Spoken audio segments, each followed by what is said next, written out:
So if you want to answer to find the image of the polynomial p by this matrix, either you calculate by hand that phi of p of x is going to be x times the derivative of this polynomial, so negative 3 plus 4x minus well, that polynomial minus 5 plus 3x minus 2x2, which gives you minus 3x plus 4x squared minus 5 plus 3x minus 2x2, which gives you so negative 5 plus 3x minus 3x, that is cancelling, plus 2x2.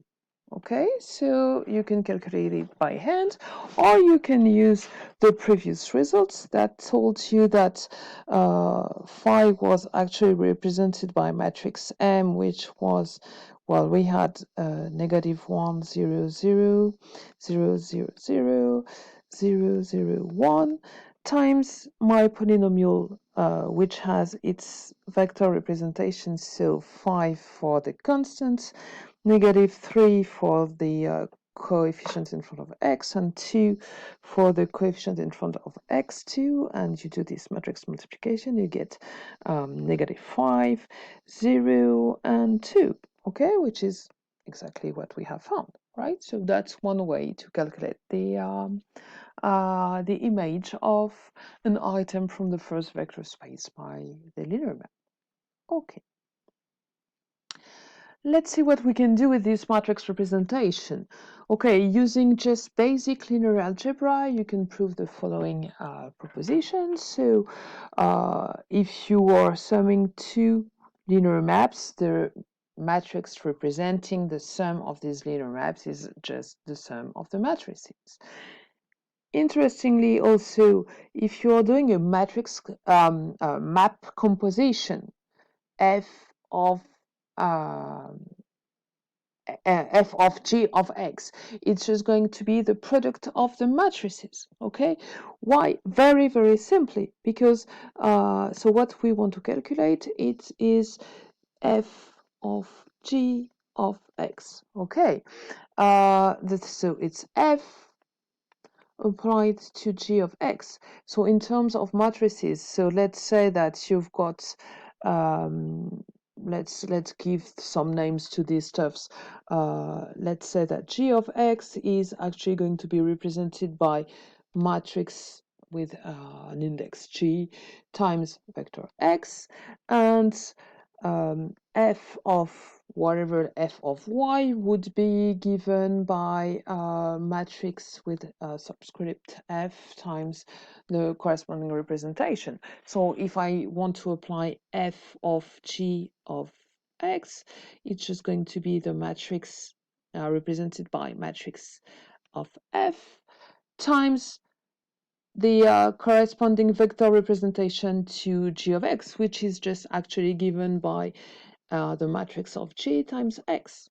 Okay, so that's a matrix, that's a vector, but then you know that you can write it as matrix of f times matrix of g times x. Okay, so that's interesting enough that the matrix of a composition is actually the multiplication of the matrices.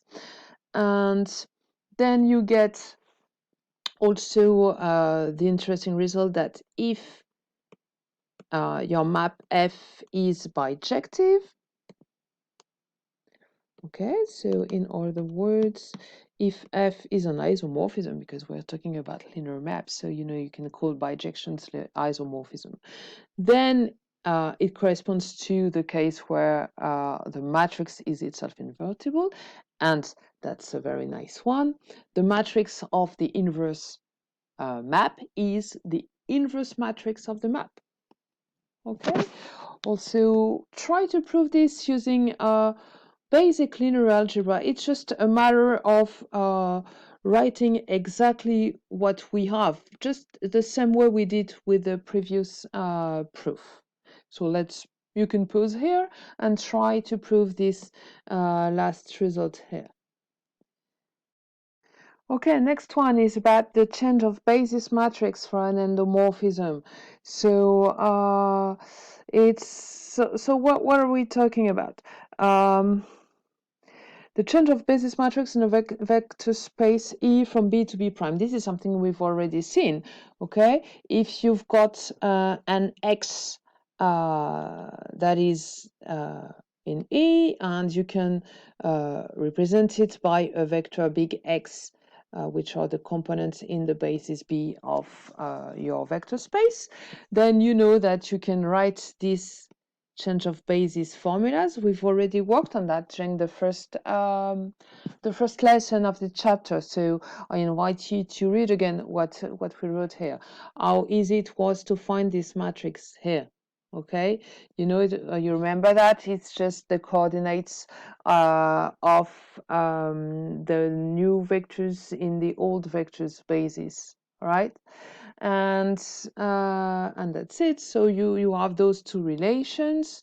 You can also get x prime is equal to p minus 1 times x, and very naturally you can get a change of basis for a matrix representation of a linear map.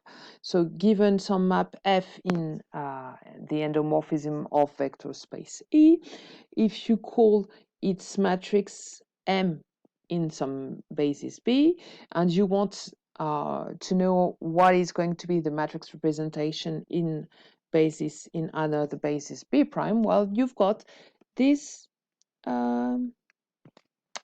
these relations. Okay, you can go from one to the other just by applying -1. So if we just to show you how you go from one to the other, so with the same p as before, right?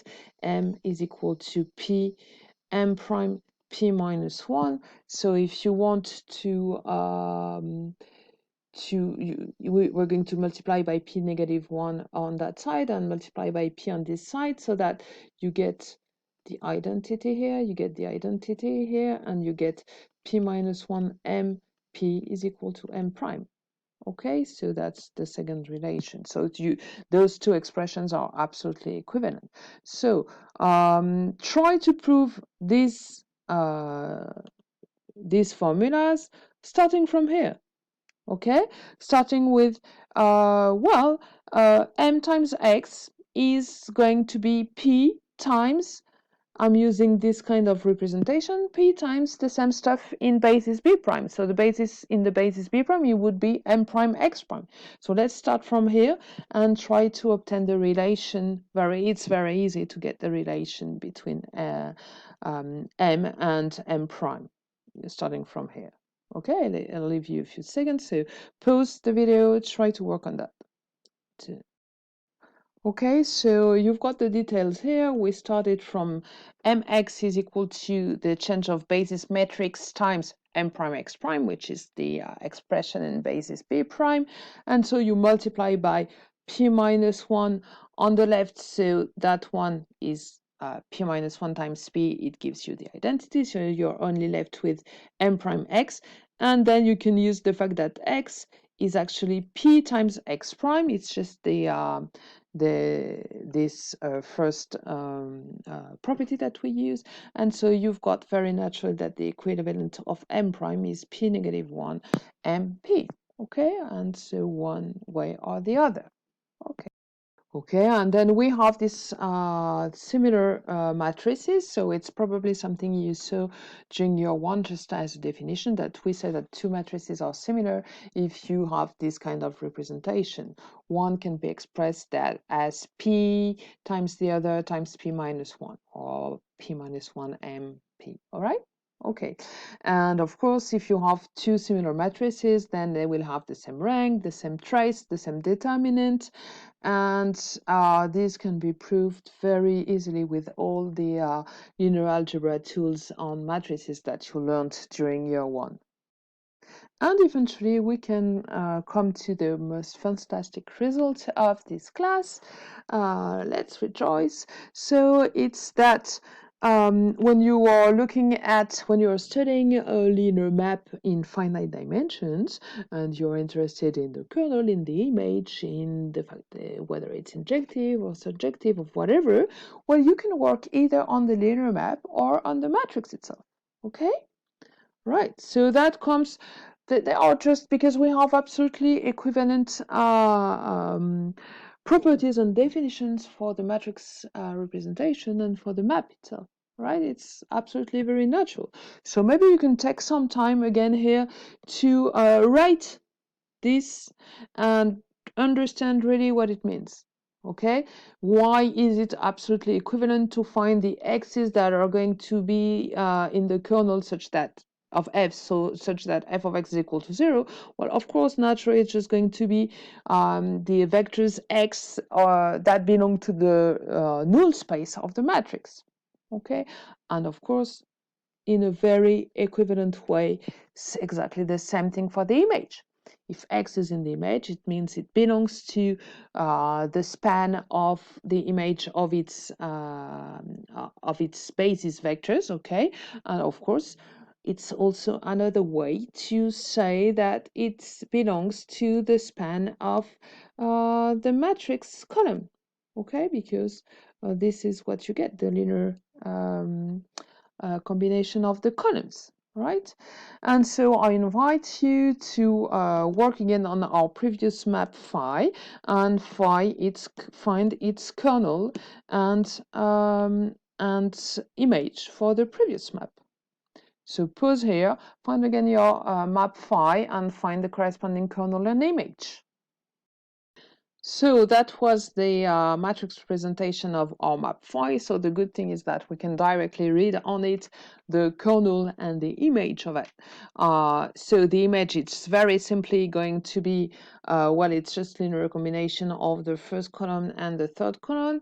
They correspond to linear combinations of the constant polynomial and the x2.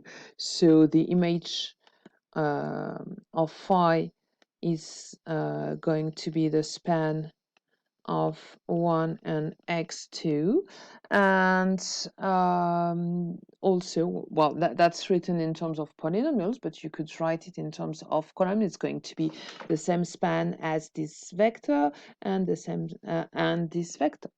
Okay, and the kernel, if you solve this, is equal to 0. You find that x is equal to 0. Well, the first component should be equal to 0. The second component should be equal to 0. The third component is equal to 0. And the second is just left free, so that the kernel of phi is actually anything that will be spanned by only the vector x.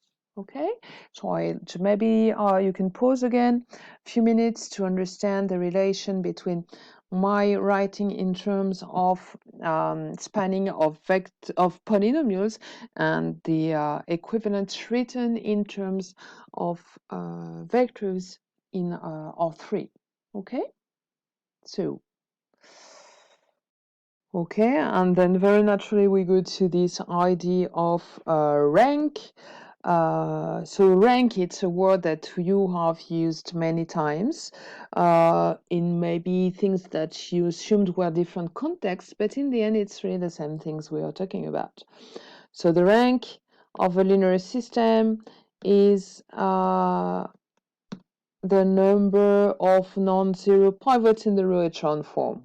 Okay, but you also learned that it was the dimension of the column space of the matrix, but it's also by definition the dimension of the image of the linear transformation of the linear map. And so finally we have, well, what we expected, because we already said that the matrices were completely equivalent, that the rank of the linear map is the same as the rank of the corresponding matrix. Okay, and so that can be very useful in some particular cases. Next, I invite you to go over these definitions of stable linear subspaces and induced n-baromorphism. It's nice if you can understand them now, but we're going to take some more precise examples later on. Okay, so just remember, read carefully the definition of what is an invariant subspace, okay, because we're going to need that just afterwards. Okay, it's a subspace such that its image, its content,